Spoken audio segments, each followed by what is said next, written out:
And now, as strange as it may seem, I'm going to introduce our next speaker in this outfit. His name is Neil Morgan. He is the COO of Insurance Australia Group, or IAG for short. IAG is the largest insurer in Australia and New Zealand. They serve millions of customers across multiple brands, and they have more than $16 billion in annual written premium. Neil leads the technology and operations team, leading the largest ever retail transformation program in this company's remarkable history. This is charged with increasing customer experience and driving scale across all of their brands. Please join me in giving a warm Connections welcome to Neil Morgan. Everywhere you go, always take the weather with you. Everywhere you go, Thanks, Brian. always take the weather. Thanks, Brian. Too sure what to say about that.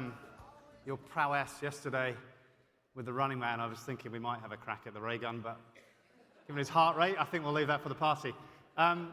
It's my absolute privilege to be here on behalf of the team to share a bit about our story at IAG. We have 15,000 employees across Australia and New Zealand, and I thought I'd tell you, though, just about one of them.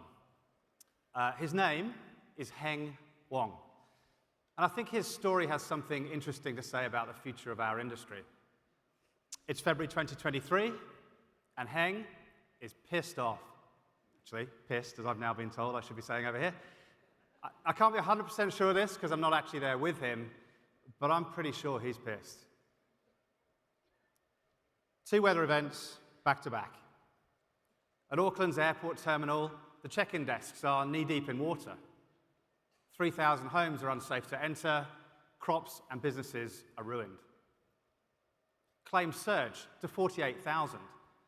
That's 30,000 up on yesterday in what is a sparsely populated, small country. And the reason I'm pretty sure he's having a bad day is because Heng is part of the automation team, but as part of the all-hands-on-deck response, he's back helping out his former claims team to process claims. And it takes 20 minutes to complete the reporting process for a written-off car. This might go under the radar in a normal week, a nuisance. But crises have this habit of brutally exposing any weakness or inefficiency in a system. And yesterday, 4,000 cars were written off. Quick bit of apologies. And you realize that's 167 days just to upload the information. You'd be pissed too. But Heng has access to 2 things today that he hasn't before. He has a single claims platform, and he also has a set of intelligent automation tools that don't require deep technical knowledge. He goes home. He starts building. Heng creates a bot. It takes the job from 20 minutes to 90 seconds. And to cut a long story short, his bot releases our people back to help customers in their time of need. Heng is an agent of change. He saw something, he had the tools he needed, and then he made it happen. So his actions got me asking lots and lots of questions. How many Hengs are there in our 15,000 strong workforce? This example's so simple. If we gave him sophisticated tools, what might be possible? Why does it take a crisis to make something like this happen? Because it shouldn't. It really shouldn't. And probably most importantly, how do we create the conditions where not just one individual, but 15,000 people across IAG can hunt down problems and opportunities? Now today, more than any other day in our history at IAG, creating those conditions is possible. And you will not find a bigger advocate of simplifying and consolidating and modernizing core platforms than me. In just 2 countries, we had 26 brands, we had 15 claims platforms and 17 product and pricing platforms. So each brand was effectively its own end-to-end insurance company within the insurance company. It was also like running 26 technology divisions. Just when you think you solved a problem, you wake up in the night wondering if you need to do it another 25 times. And to vastly improve our world, to be more efficient and responsive, we're transforming those platforms. delivering a consolidated enterprise platform with Guidewire at its heart, of course, with investments in data and cloud services. It's been critical for our company. And that ecosystem supported the crisis response that I've just been describing. But the end game is not simplified core platforms. This is not just about hitting milestones and business case metrics. This is about the things that we don't even know yet. I suspect that most of us here are wired in a slightly different way. We want and expect more control than that. And I think this is going to get really uncomfortable because success is going to come to those organizations that devolve this hard-won control right across their full workforce.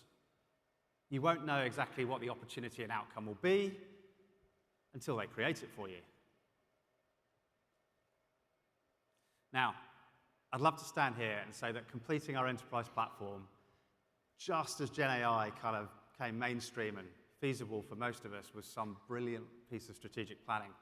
Of course, it was just good luck, but it's significantly accelerating this phenomenon of unknown value. However, build it and they will come is also a risky opening for a transformation investment pitch. It's not an easy path, particularly in a risk-averse industry. But as is so often the case, the biggest risk is in doing nothing. And with the benefit of hindsight, we've seen all of this play out before. Reminds me of a banking story in Australia. This bank embarked on a $1 billion core platform modernization program in the mid-2000s. They faced immense pressure through delivery. The media were critical, investors were critical, internally there were detractors everywhere across the organization. The challenges became weaponized. But by 2012, this bank became the first bank in the world to deploy an integrated real-time payments platform. Customers could see their transactions instantly. Their competitors continued to sweat their legacy assets and avoid that risk of transition. And those involved in those tough days in the mid-2000s now look back on that with nostalgia and satisfaction. Because since then, the continuous build of new features on top of those core platforms has widened the gap. The investments paid off, not necessarily as originally intended, but they are undoubtedly the clear market leader. In our data-driven industry, simplified core platforms provide a huge leap forward. And as Mike noted yesterday, what comes next is whether we have the ability to translate data, particularly unstructured data, responsibly into great experiences, and to do that at scale.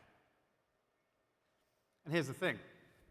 That ability doesn't lie with senior leadership and most of you. It lies with the Heng Wongs of our world.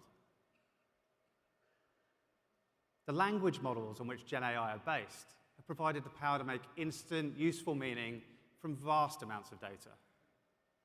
Anyone has access to its power. It's not focused on coders and engineers. Technology is being democratized. These capabilities are inclusively in the hands of anyone with a keyboard or a microphone, and our world has literally shifted beneath us. The key for us is to orientate to this changing world, and I believe the key is language. The Indigenous people of Australia have been using language and storytelling to help orientate for over 50,000 years. On the west edge of Cape York in Australia, there's an Aboriginal tribe called the Cook Tayor. They've been much studied by linguists and cognitive scientists because they don't have the concept of left and right. It doesn't form part of their vocabulary.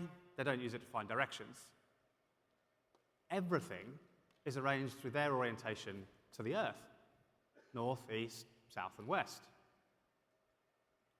There's an ant on your northeast leg. You move your cup a bit to the south-southwest. But the point I'm making is that through their language, they are constantly aware of where they are in relation to the world that's moving around them.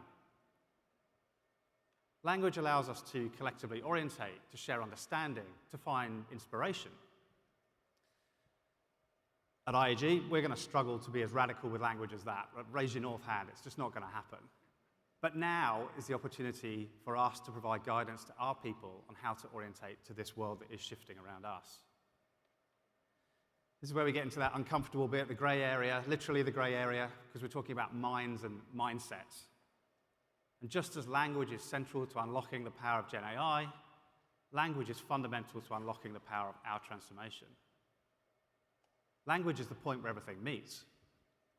With Gen AI, you're only as good as the questions you ask. What's in the head that faces the screen is just as important as what's behind the screen.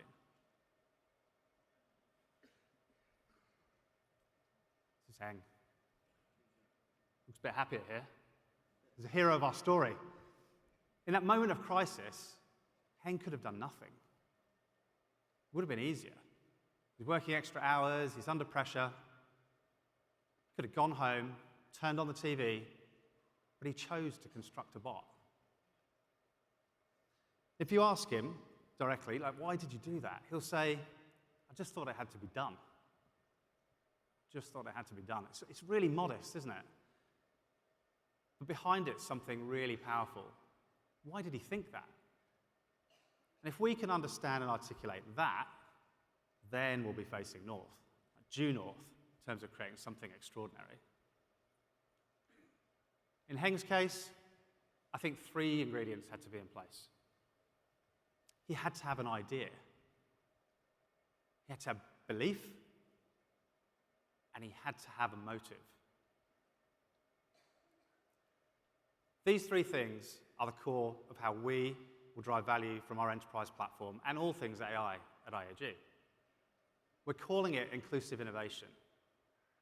The magic is the coming together of brilliant people and brilliant technology. And inclusive innovation has a look, it has a website, it has people, it has resources, and it has an ethos, which is take it up, take it places.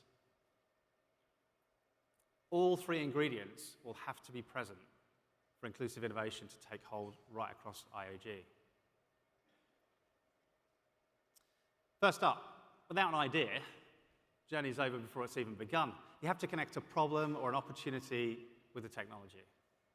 It's probably the most familiar ingredient to all of us, creating an innovation mindset. Heng had the idea because he had lived experience of a pain point. He also had new skills and new tools. Across our tech teams, we've often talked about the hundreds and thousands, the cumulative benefits of many small improvements that add up over time to create big impact. Identifying ways to support customers, protect customers' assets through better and better experiences, and that's our job. Many ideas create big impact, and now we have the tools to make them a reality. Second, Heng needed belief. He had to be convinced that his idea would actually go somewhere. Not that it was just valuable in itself, but that his leaders would listen and that systems would be put in place to help him realize his vision. Heng belonged to an open-minded, positive team. They tested his bot. They loved it. And then they got through legal and compliance and regulatory. But they did it at pace, and they made it happen. This ingredient, instilling the belief that every individual can make a difference, I think is a bit harder. So we're investing in it. We've trained activators across the whole organization to support innovation. And we're making impact highly visible. Probably most importantly, we're using stories to create belief. And there are loads of them. Our claims team are writing better letters, reducing review time by 60%. Our marketing team saved hundreds of thousands of dollars, changing the tone of voice in the marketing material in one go through using these new tools. Our policy teams can audit complex materials in seconds. And Cassie, our insurance concierge service, is a really key story for us. Claims agents used to spend 22 painful minutes locating the right coverage terms amongst thousands, and now it takes seconds. Better for us, better for our customers. And these things are happening without top-down directives. They're just the tip of the iceberg. We have literally just begun this journey. And we're encouraging the telling of these stories to show that anyone can make a difference, removing the fear of failure, Ted Lasso would approve of that, I'm pretty sure. My favorite quote, don't bring an umbrella to a brainstorm. Thirdly, there had to be motive. To do something like this, you have to care. And here I think we come to the most profound element. I am quite convinced that in our actions, Heng and I are driven by the same 7 words. Critical role of language again. They were first articulated around the time I joined IAG, but they do an amazing job of creating, capturing, and representing ethos of brands that go back over 160 years. We make your world a safer place. Now, the role of insurance in society in Australia and New Zealand, I think, is particularly deep. And I put that down to the fact that we faced the trifecta of flood, fire, and earthquake, all in one small corner of the planet. And I say all this as a skeptic. I came to insurance from telecoms and media. I had a cynical view of the insurance industry, but bit by bit, I saw that everyone I worked with was living out these 7 words. IAG is the 3rd largest buyer of reinsurance in the world. We have plenty of risk. And sadly, we have plenty of opportunities to put our customers' lives back together in their time of need. Sometimes we get it wrong, but we're fully committed to getting it right. And it's one thing to see all those data points, it's another to see the integrity in the decision-making and the day-to-day actions of our people. And I'm sure that those words guided Heng when he sat down on that really wet morning in February. Making the world a safer place makes action worthwhile. From my perspective, I think these words also bind all of us together, or everyone in this room, because it's something we should feel deep pride about. It should also give us confidence as we face into the increasing natural perils that impact all of us and all of our customers. We must simplify and build the foundations, but not obsess over knowing all of the value up front. We should obsess over language. Create the innovation mindset, create the belief that every individual can make a difference, and create the motive. Because based on our experience, if you can do all those things, build it and they will come. Thanks to Brian and the Guidewire team for an amazing event. Thanks for your time, and enjoy the rest of your day. Everywhere you go.